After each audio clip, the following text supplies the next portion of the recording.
true self-care is in finding the joy in those moments.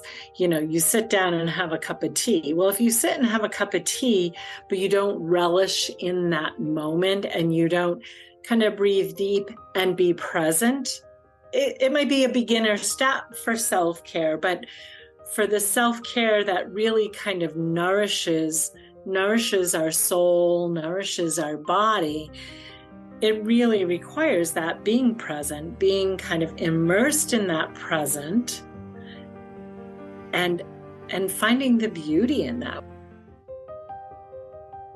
I'm Bianca, and this is Help Me See.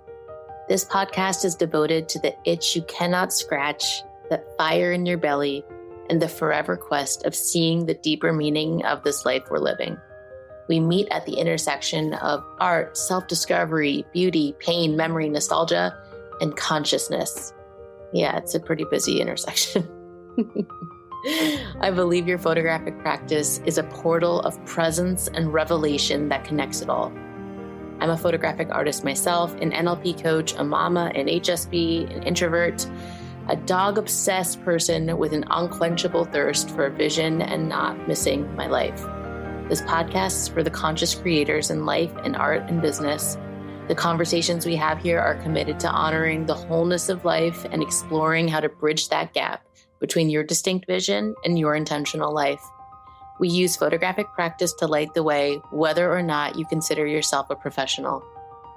I hope this podcast feels like a safe place to land and feel less alone, a place to get wildly inspired, and most of all, a place that always reminds you of your own distinct personal power. Hello, and welcome to another episode of Help Me See. Oh, it has been a minute. I have been in the swirls of life. My kids started a new school. We got the after-school meltdowns happening. Is all the things. And in this season, I'm really leaning into giving myself space.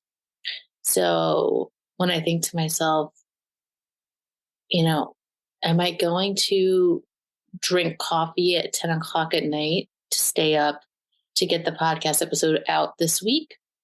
Or will I just skip and let it come out next week?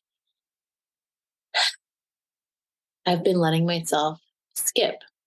And there's two things that I want to say about that. One, there's relief. There's relief in giving yourself grace, and there's relief in choosing you and choosing your needs over an expectation or a weight that you're either putting on yourself or someone else is putting on you. It doesn't matter. So there's strength and there's power in putting that down. But also, there's something that I believe to be the silver lining of it that kind of confirms and affirms in me how I feel about this podcast in general. Is there's that feeling of like, missing it. Like it's so funny. Most often I don't have a guest, and today we do have a guest. She'll be on later in the show. Her name is Lisa Berman, and but I really wanted to talk to you first because I feel like even though I'm sitting in my basement most of the time or in my car talking to myself, it still feels like I'm talking to someone. Like it still feels like I'm actually talking to you. So it's weird. In a way, when I don't do the podcast and it takes me, I take some space, I kind of feel like this is going to sound really fucking weird, but it's like I miss this anonymous person. It's like it's a very specific flavor of expressing and communicating and tethering to myself in relation to speaking my truth to someone who's listening. And whether you relate or don't relate, or it helps or it doesn't help, there's just something about recording an episode, recording me just reflecting on what the F is going on and my truth, and knowing that someone's listening to that and it could be helpful for them. So anyway, I really missed it. I missed coming on here. And this episode, we have Lisa Berman, who is a life coach and a mindset coach that supports others living a life of harmony with their own values and vision. She's an author and a public speaker and has a weekly newsletter and is the host of her Cup of Gratitude, Conversations to Inspire and Uplift. And you can find her links in the show notes if you want to connect with her and learn more about her and her offerings that she has coming up as well. But, you know, the reason why she's on the show is because I had posted something, no, this was a while back now, about photography as self-care. And she commented and she's like, oh, yeah, I mean, it is a crucial part of my self-care. Like, her Instagram is called Saturday Sunrise because every Saturday she would wake up and walk to the beach to see the sunrise and take a photograph of it. And it became a ritual and something that was a really important outlet for her. And it just brings me back to photographic practice as a modality that serves you deeply. It has the capability to be such a force in your life. And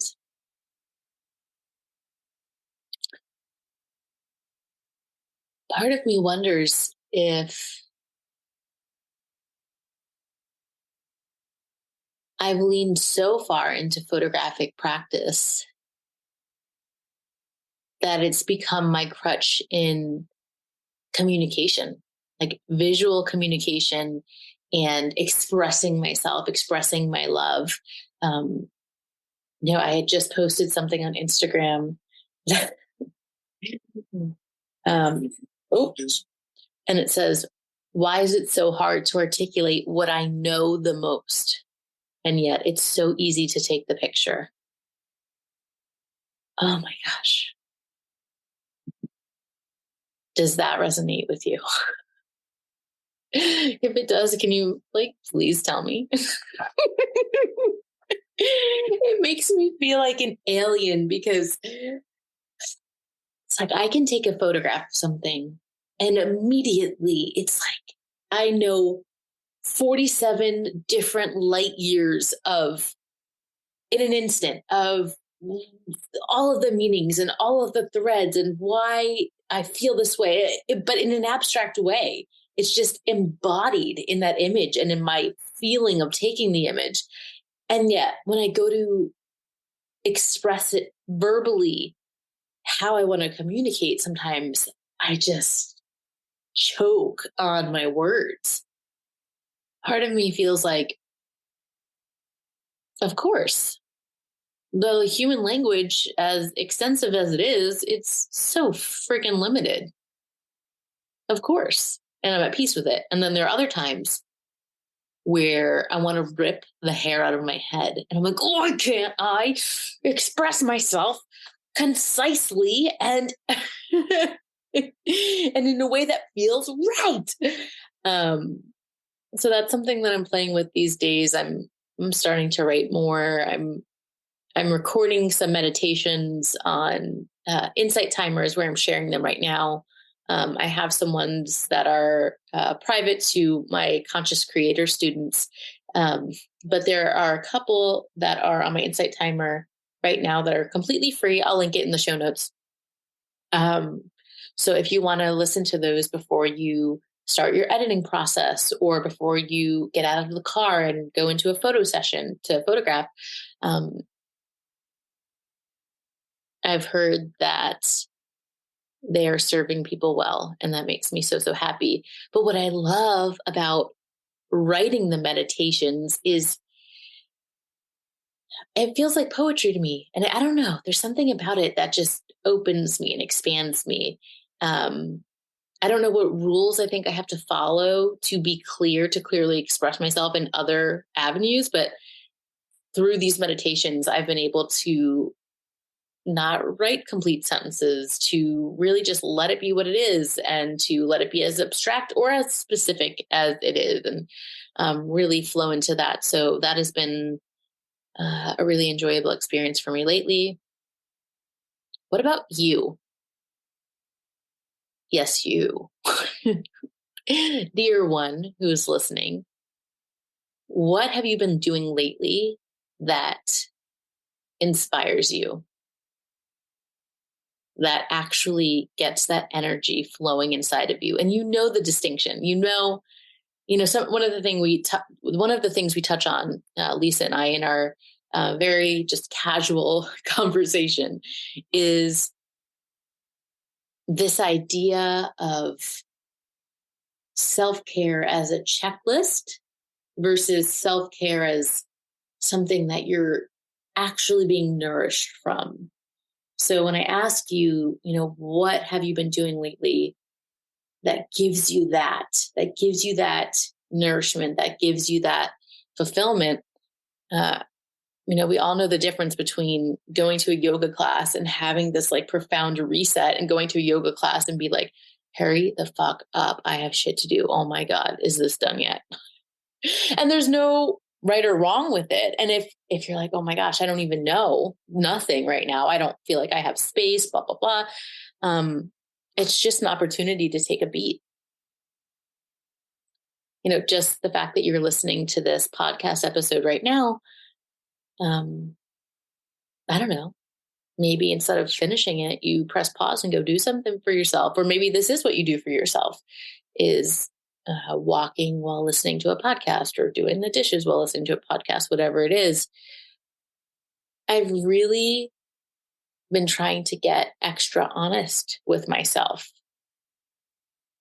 And today, for the first time in, honestly, almost a year, maybe more than a year. I don't know. My memory's a blur, but I got on the Peloton, and only for half an hour. And I'm like, why? Why have I not done this for a year? Why did I feel like it was not possible? And every spare minute must have been either, reading in order to take notes and draw connections and being in the work. I know better than that, but that habit, that behavior, those thoughts, those emotions are so addictive. Um, So I'm proclaiming it here. I am looking to create a new habit of actual self-care, and not just self-care in the form of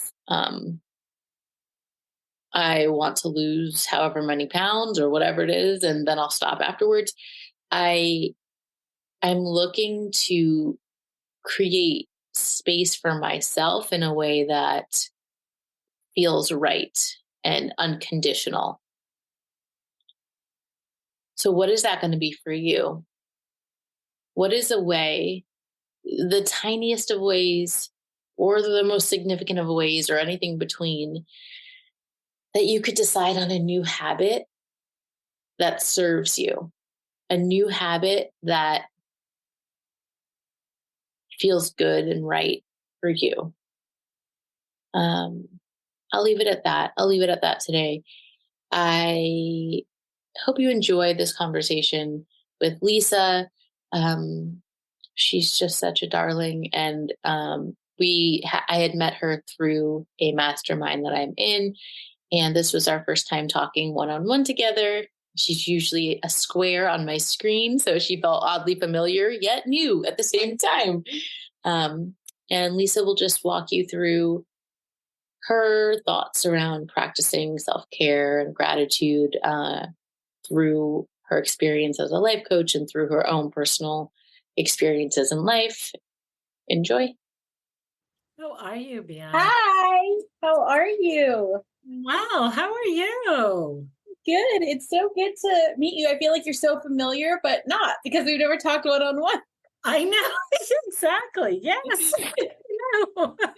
I've Yes. paid a visit to your website and just learned a little bit more about you. And I realized, like when I looked at your about me, that that picture, the reason why we connected over you letting me know that you did actually use photo taking as self-care Oh, was kind of right. like a Yes. core component of your story. I thought it was just like an aside, but I was Yeah. like, oh my Yeah. gosh, this It is is, it's so funny because like my Instagram is Saturday sunrise, and sometimes I'm like, oh, I should change that, and then I'm like, no, like that is right, the kind of the sunrise and the is was such a critical kind of piece of my journey of self-care, kind of when things were really hard and chaotic, I'm like, no, and people say, I thought you went, just yesterday we were at the beach and somebody was like,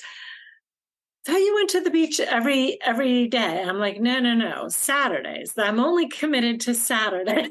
I said, sometimes if life is cooperative, I go down more often, like for a sunrise or, but I said, no, my commitment is Saturdays. So don't overcommit me. right. Yeah. So Yeah. can you take us back then to that story just for whoever's listening? Yes. Lisa and I are in the same mastermind group with Amber Lilystrom, Yes. and I had posted something. Sorry, I'm getting my notepad out. Sometimes I Yeah. write notes. I had posted something about photography as self care, and Lisa was like, "Oh yes, I've done that." I'm like, "Really? Can we talk about it?" And that's why Yeah. Lisa's here. And Yeah. Lisa is a life coach, and we'll put her resources in the show notes. But really, I would love for you to tell us your story and how Saturday Sunrise came to be, and just whatever feels like it's on top for you and what's Yeah. Yeah. important. Yeah. Well, I'll start kind of with a little piece about me.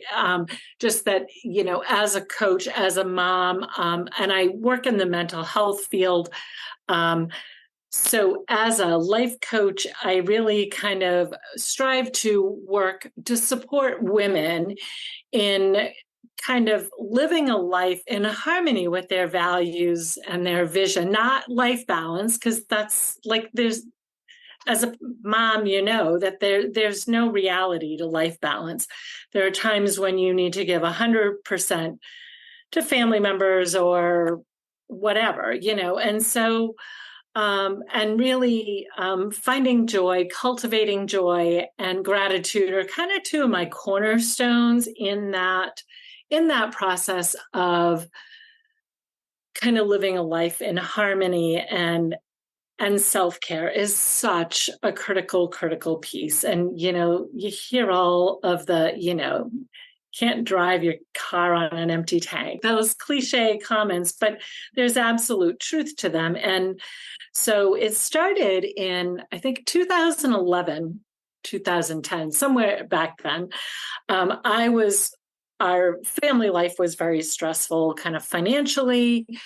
I was working 50, 60 hours a week, kind of just trying to support the family with 3 kids in school and 100 activities. And um, I knew that I needed to carve out something for me because there was nothing for me, And so I started going to the beach on Saturday mornings. That was kind of like that before the kids were up, before the day's activities. I could kind of go walk, take pictures. So it just kind of grew into this. As I was seeking the light found me, and it was kind of this process of emerging from kind of being in a really anxious, kind of sad. It was a really hard space for us as a family kind of deal. And so it was in that practice of going to the beach, kind of witnessing really the wonders of a sunrise, kind of the miracle of the new day, and really kind of sinking into the gift of each new day. And some of my favorite sunrises are those cloudy ones. So those perfect summer days are, well, I'll take these summer days, but I can tell you a summer sunrise is not my favorite because it's kind of the same a lot. It's when there's the clouds and there's ice or water, there's other elements. So kind of those, such a great metaphor for life, because when everything is just easy, it doesn't necessarily feel magical. But when you kind of are navigating little challenges or big challenges are harder, but you kind of relish in those high moments or those joyful moments. So it's just kind of been a fun. And so I have been doing it for all those years of going on Saturdays, and then I share it on social media. And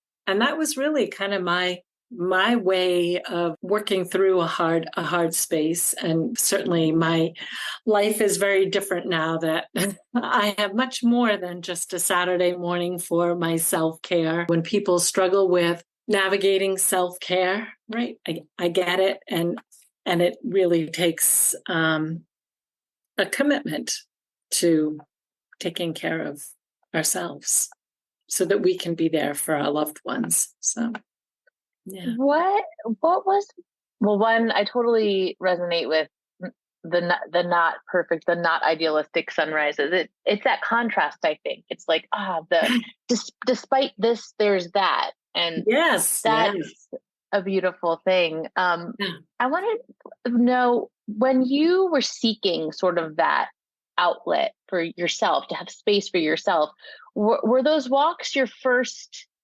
go-to? Is that something that you intuitively knew would help? Did you try other things? And what really took you to the point of, I need to find something? And I love how you call it a practice, because that's what I feel like it is. It is practice. It is. And there's something very special about embarking on something that isn't for something else necessarily. It's not, there's not a clean point to it. Right.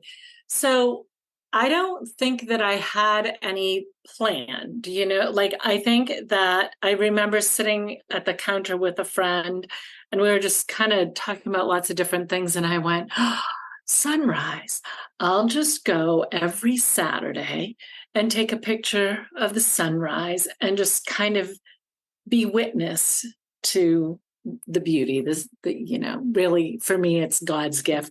It was just, I could assure that was the moment of time that I could carve out for me in a place that felt nurturing, that felt like I could feel uplifted by God.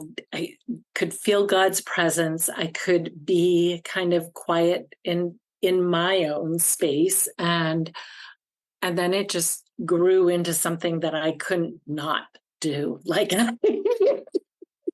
the compulsion. It could be, there were years where it could be raining and I would just go anyways, you know what I mean? And in that practice, you can go on a rainy day and still see a little glimmer of light.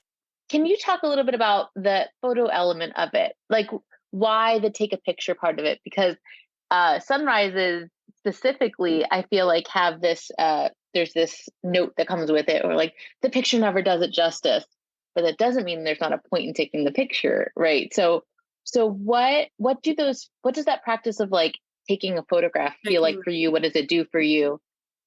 I love that question. I think that I've always loved photography. This isn't my phone. This is my camera. And I know it's not your camera, but it's my camera. Once I had kids, I went from using all the apertures and stuff to the point and shoots.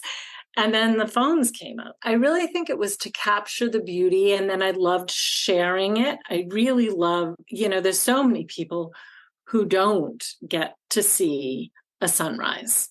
And it's such a beautiful thing. And so I think it was really kind of that opportunity to share the beauty of the day with people. And what's really interesting, Bianca, is that, right, sometimes pictures don't do it justice, but there's an absolute flip to it, because you take the picture of the beach and you cut out all of the periphery, and it makes the picture so much more intense. So there are days I go, the sunrise was actually more gorgeous than what the camera captures. But more often than not, it feels more vibrant because you've trimmed out all of the extra that just kind of can wash it out. So I love that. Yeah.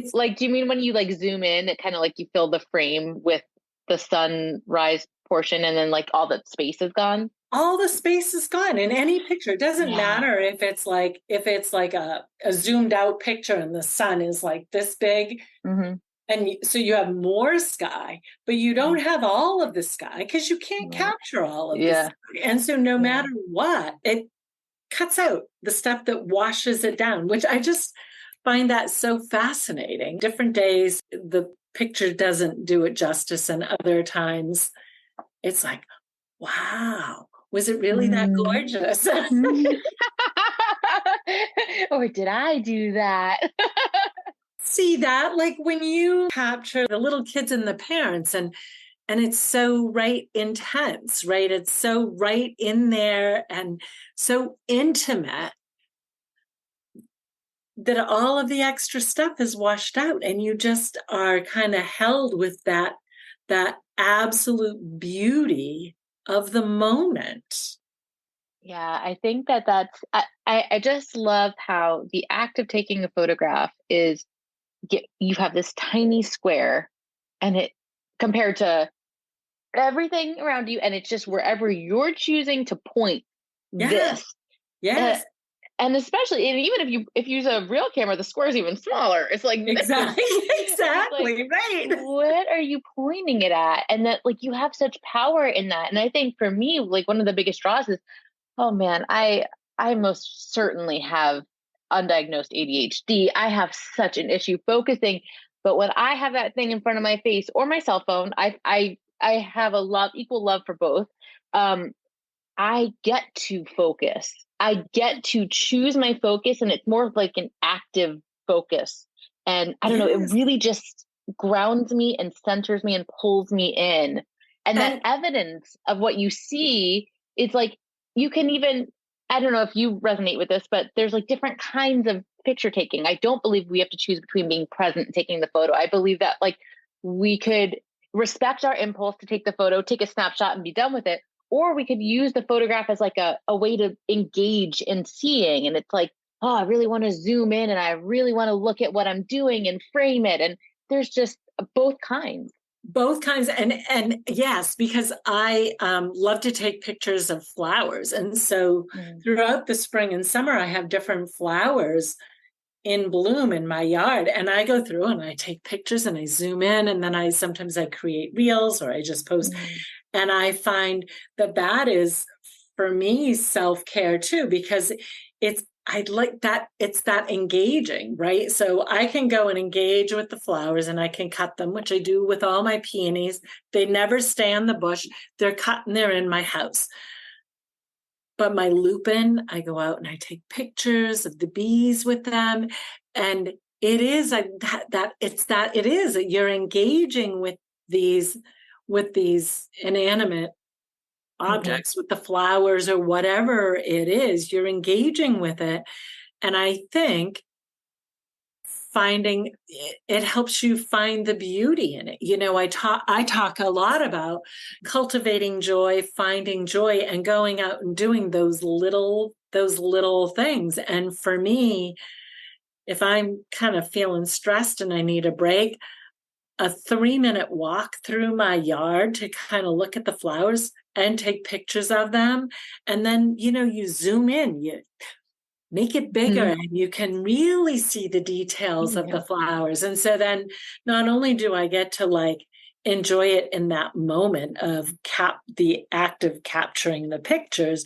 But then I get to have fun with it and be creative with it in other ways as well, and kind of really notice at a different level than if I'm kind of just out there breathing in the sunshine and the fresh air and enjoying the flowers. The act of taking a photo, it transmutes it from like looking to seeing. It's like you can look but sometimes you're not seeing. And I think that camera is a magnifying glass for like all of the inside of us to like really see and really feel it. And then the photograph is like this artifact that it's frozen in time, but I think they're just magical because even though they're a static thing, it continues to transform and transcend, because every time you look at it, you're looking at it with new eyes, and you're able to see like common threads. Like, I feel like I know my pictures, like even the most average picture. Like, I remember once somebody using a picture, and I was like, wait a minute, that's my picture. Like, I was like, wait a minute. And then, you go through and I'm like, oh yeah, that is my picture. It's so funny. Your soul recognized it. You're like, oh. I think so. Yeah. Yeah. Like, you just, right there, it's kind of written on your heart. What I love about looking at old pictures is, and even old pictures other than a picture you took 5 minutes ago, if you take yourself into your seat of consciousness, you can look at them and like witness what you witnessed.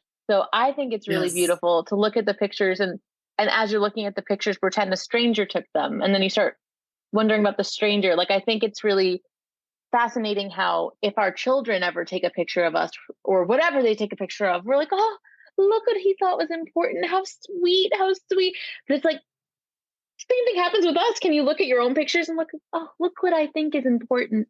Look at that. I started scrapbooking when my oldest is 29. So when she was probably 2 or 3, I started actively scrapbooking. And they love to go through, because I don't have an electronic scrapbook. I am all like, and they love to go through those pictures and the memories that get stirred up and what was important. And I have quite the collection of pictures. It's so much, but it's such a gift. Like, my great grandfather was a twin, and I have pictures of them when they were probably 5. And to hold those pictures for me it's timeless. It is a beautiful connection to who I am and to my life story, the good and the bad. I think mostly the good, I mean, for me, it's all good. You know what I mean? I think it'll be so fascinating for whoever's looking back on pictures from today too, because when you think of old pictures, there's a very standard type of template we think about because, well, one, it was less available. And so a lot of them were more formal, or everyone was more put together, or, now it's like more and more normalized to take holistic documentation of our lives. And it's like the good, the bad, the super, super casual, the formal, like it's all there. It's and then all like a lot, there. all there. Yeah. So I wonder what that experience will be like, because it does help you feel more connected to your past, but then it's also like, I always think my grandfather was a musician, and I'm like, there's all these pictures of him in suits and like with instruments and looking all fancy and sweet. But I'm like, wouldn't it be cool to see a picture of him just slouching around drinking a beer, Right. Right. The real life, right? The real life, right? Yeah. Oh, man. Yeah. I also, years ago, Darling Magazine had a photo a day, like they did a photo a day challenge on Instagram. And I did that, and I still do one, not consistently, but like I see what it says, and when I do it, I do it. And then if I can connect it to kind of my coaching business, even better. You know what I mean? And I find that as self-care. And it's a creative outlet for me that I have fun with doing that too. So it sounds like self-care is like a really big staple in your practice. Do you want to talk a little bit about that, about your practice and like what you find is really helpful in helping others? Yeah. I think, and for every person, it's different. And it's also a process and a practice, and it varies. Like there's no perfect way to do it, right? We evolve over time. And when you've got little ones, it looks one way. And when you've got, your kids are basically out of the house, it can look differently. But I think that kind of tapping into those things that bring you joy, those things that nurture your soul, is so important.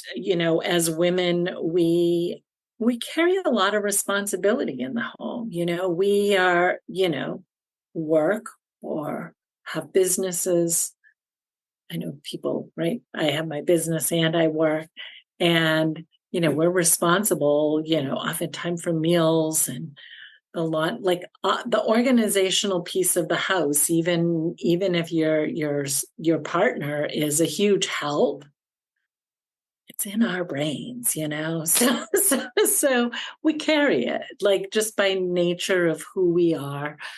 And so I have to comment. It's funny that you say that. I have a pretty modern house in that, like, there are responsibilities that are very even, like, for me, folding laundry, I feel like a rabid squirrel. I'm like, oh, I can't. There's so many things I'd rather do than this. And my partner is totally at peace with like folding and watching a movie, and he's fine with it. So I'm like, whatever, it's fine.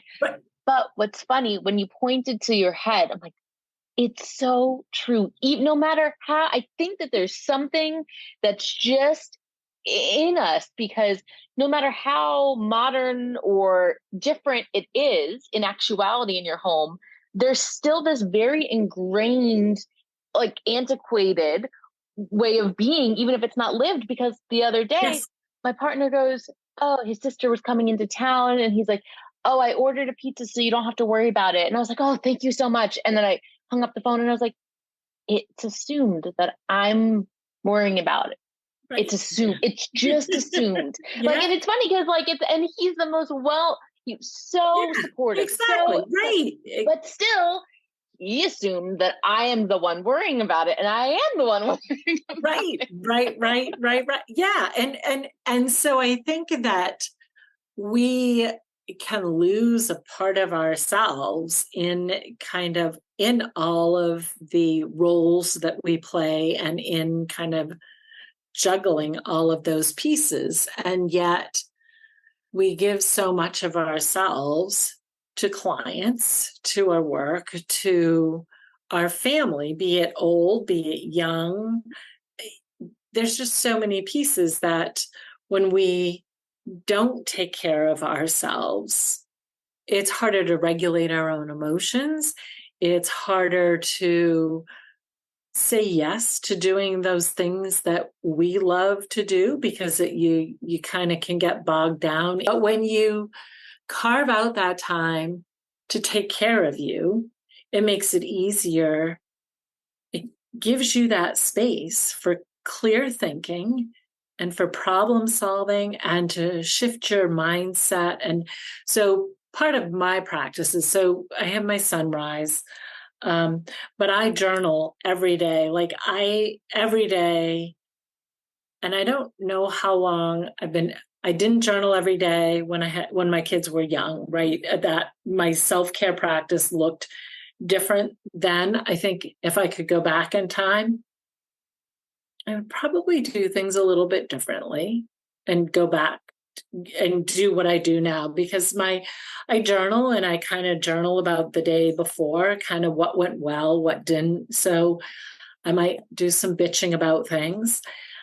It might be neat occurrences, or kind of those serendipitous moments, kind of paying attention to those. I try to really approach things from kind of an abundant mindset and with the gratitude. So I kind of do journaling, and then I do gratitude journaling. So I write 3 things that I'm grateful for kind of from the day before, right? So sometimes it's I'm grateful for a good night's sleep and this opportunity to have this quiet time in the morning to reflect and write. It's not just a bullet point thing. I kind of talk about it. You know what I mean? Like try to kind of experience that gratitude in that writing.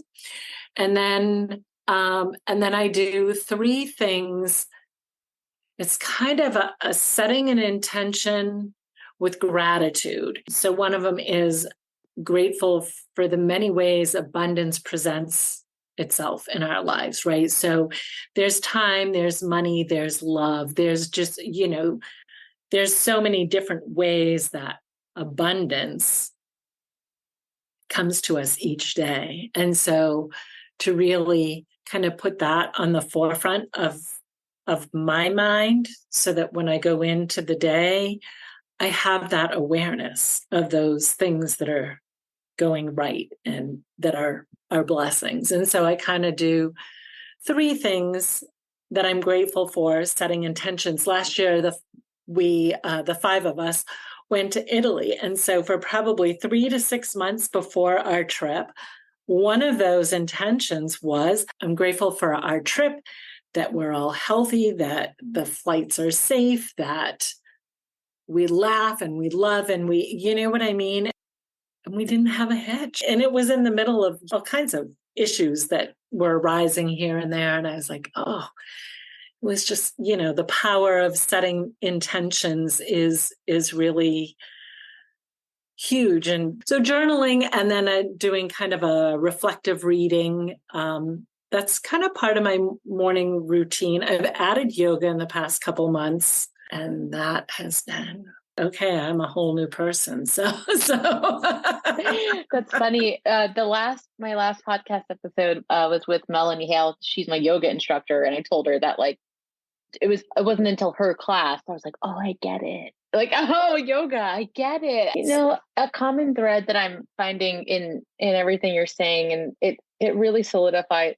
It's a thought that came up in my last episode, and now it's kind of blossoming here. Is that I think a lot of times these self-care habits that don't stick can happen when you're doing it for self-care. Right. You're doing it for that. You're like, check, I am self-caring, Yes. No. Right. Yes. Yes. When you Bianca. find everything you're saying is you're like, oh, the yoga stuff and you described it very viscerally, like my muscles respond better when I'm like, you talked about the presence of it. With the journaling, you talked about, and I try not to talk about it in the future. I feel it as I'm writing it. It's like you find the things that like pull you in. With photography, I wish I journaled more, but photography is my visual journal. So that is, yes. And I use it like compulsively. Like I take pictures of stuff that you're like, what the fuck is she taking a picture of that for?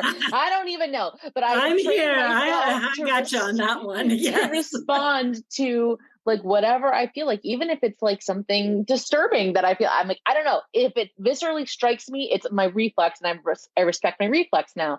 But with all of those things, what I find to be the most crucial, if you're going to call a benefit and pull it out of its presence, and you're like, well, what does it serve you to do that? I think all of those things brings hindsight closer to now. Like when you, like all those things that are in you, when you're given a prompt to journal on or something, it's like you, the things that come out of you, you're like, oh, like, of course I feel that way, but also I didn't really realize consciously that I felt that way. Like you said something like you pulled it to the forefront and you pointed to your forehead, whatever you were talking about. And it's like, that's what it is.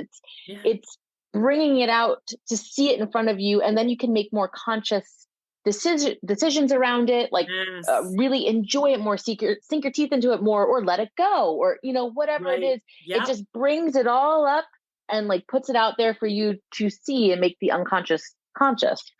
I love that. Yes. Yeah. And I think you really hit the nail on the head, that that self-care shouldn't be for some people, it has to be that to-do list kind of to get them to shift their habits, right? But that true self-care is in finding the joy in those moments.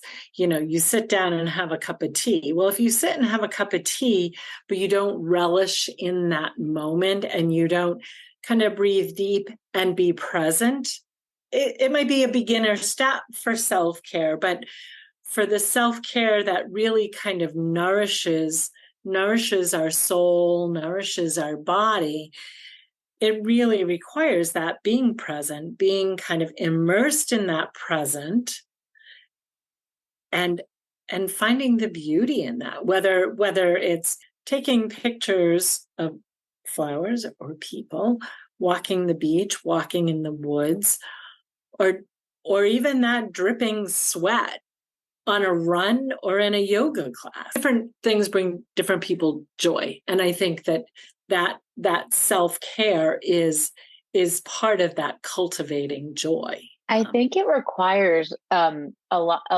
level of honesty with yourself to be like, am I really like, I know this is good for me, but do I like this? Because there's a bajillion things you can do for your self-care. And I know that for me, it can be hard with the meditation. I'm like, everyone finds so many benefits to meditation. I will find my way of enjoying meditation. And there are so many times where I'm like, in the yoga class before I found this teacher that I really respond to and resonate with. I remember doing yoga, being in down dog, being like, oh, forget me. Oh, here, I have so many things to do. Like, this is not the point.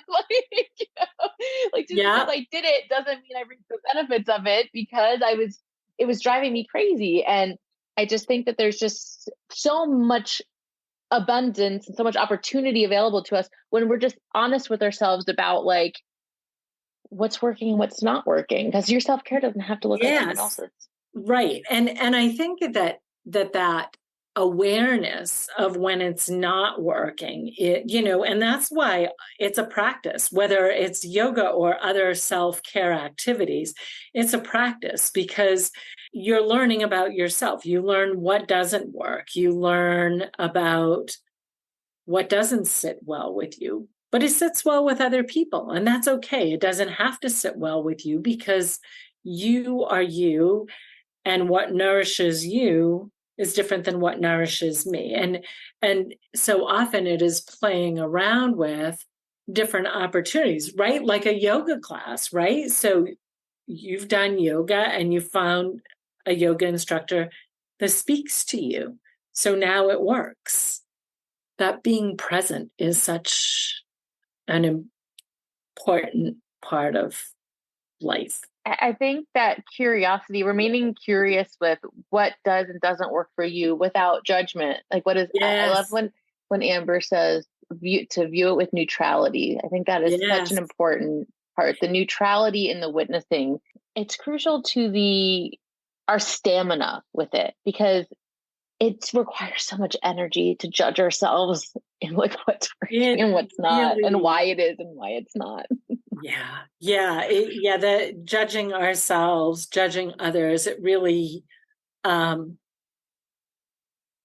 do anyone any good. It tears us down, and it tears down the relationships. When we are judging others, it tears down our relationship with them. When we're judging ourselves, it tears down our relationship with ourselves as well. So, and it takes a lot of practice to let go of that judgment. I love those activities of kind of letting go. And in different courses that I've run in different kind of workshops, it's called fly paper. So you kind of roll it in a tube and you light it on paper. And one of my favorite activities is to have people what do you want to let go of? Kind of like a full moon activity, right? What do you want to let go of? And I can remember judgment. I was always writing the word judgment down. Yeah, you know what I mean? Like, why do I keep going there? Why can't I just be and accept things the way they are and not pass judgment on others, not pass judgment on myself. We're really good at doing that. Mm-hmm. It doesn't do any of us any good. Well, you said was, so did you feel like you've moved that energy? It's interesting, right? As I was thinking about it, I was like, I don't think that was what I wrote last time. And if it was, I definitely feel like I'm in a better place than I used to be. Mm-hmm. But it's life is a process, it's a journey. And we're all works in progress. So I think even when you feel like you've mastered something, it comes back for you to practice dealing with it again. I think it's just so funny how things can feel so big for so long. And then when we do overcome or accomplish or whatever, move past, there's no acknowledgement. There's not even a like, oh, good job, me. There's nothing. It's just like, oh, yeah, that hasn't been a monkey on my back. Oh, yeah, I guess I'm pretty good right now. Yes, exactly.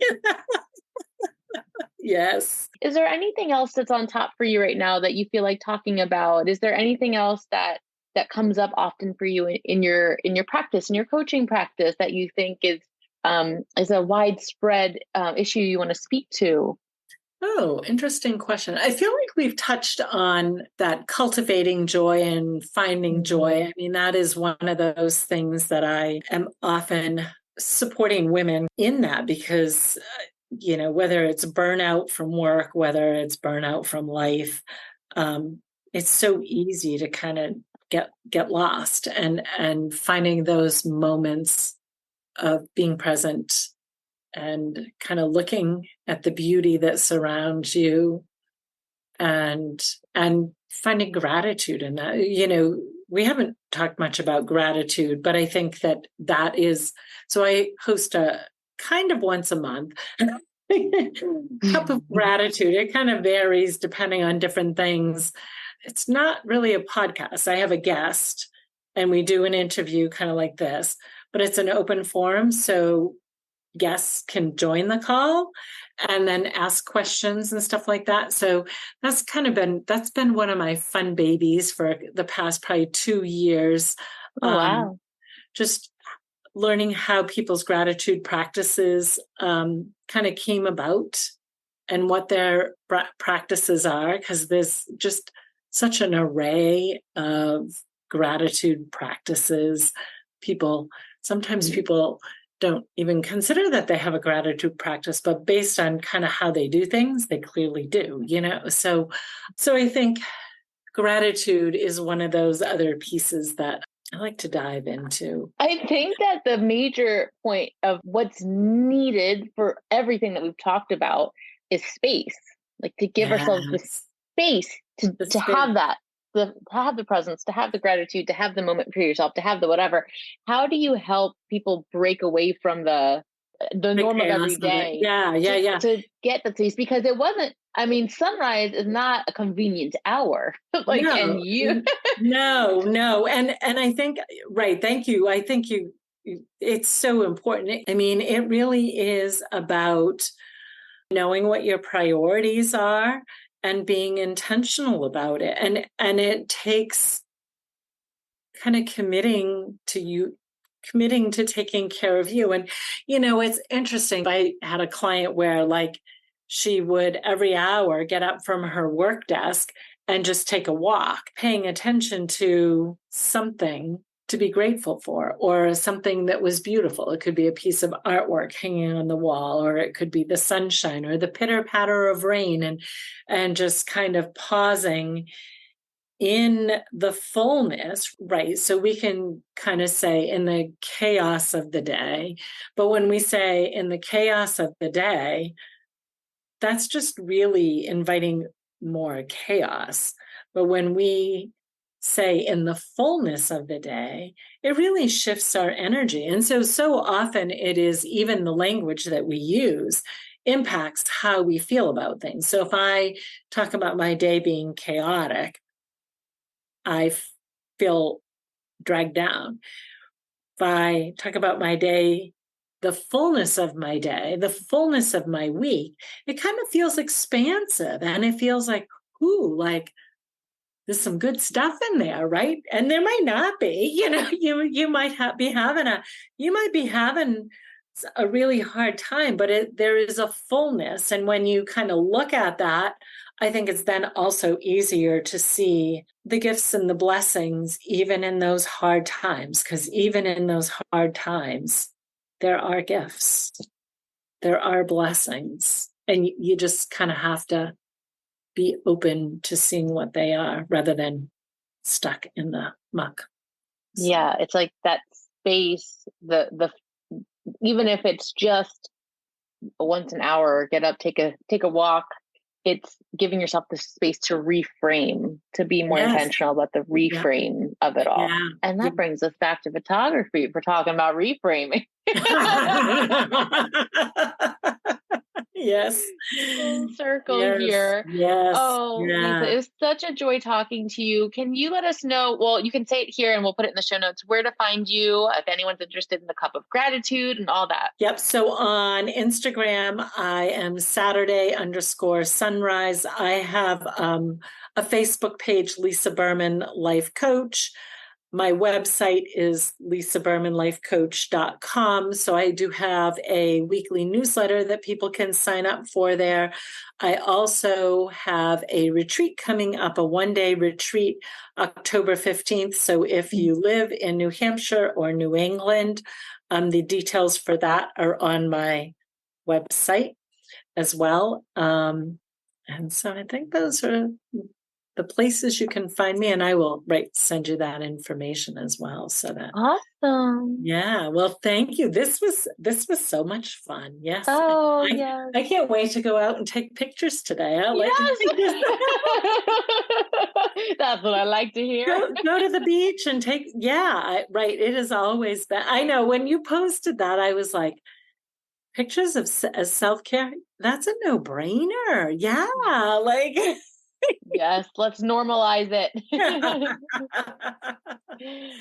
If you enjoyed this episode and want to get in on actual conversations with me, join the Help Me See podcast private Facebook group. Every Friday at 12 p.m. Eastern Time, I'll be hopping on live for Q&A on the latest episode and for free consulting if you need a bit of help thinking about ways to save your memories. Did you get something out of this episode? I really, really, really hope you did, and I would love to hear from you.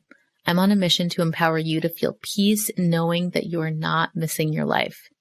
One of the best ways that you can support me is leaving a review, and honestly, I'd rather hear about the memory you saved because of this podcast rather than any kind of accolade. Tell me how this podcast has impacted you, and 1, I'll probably cry.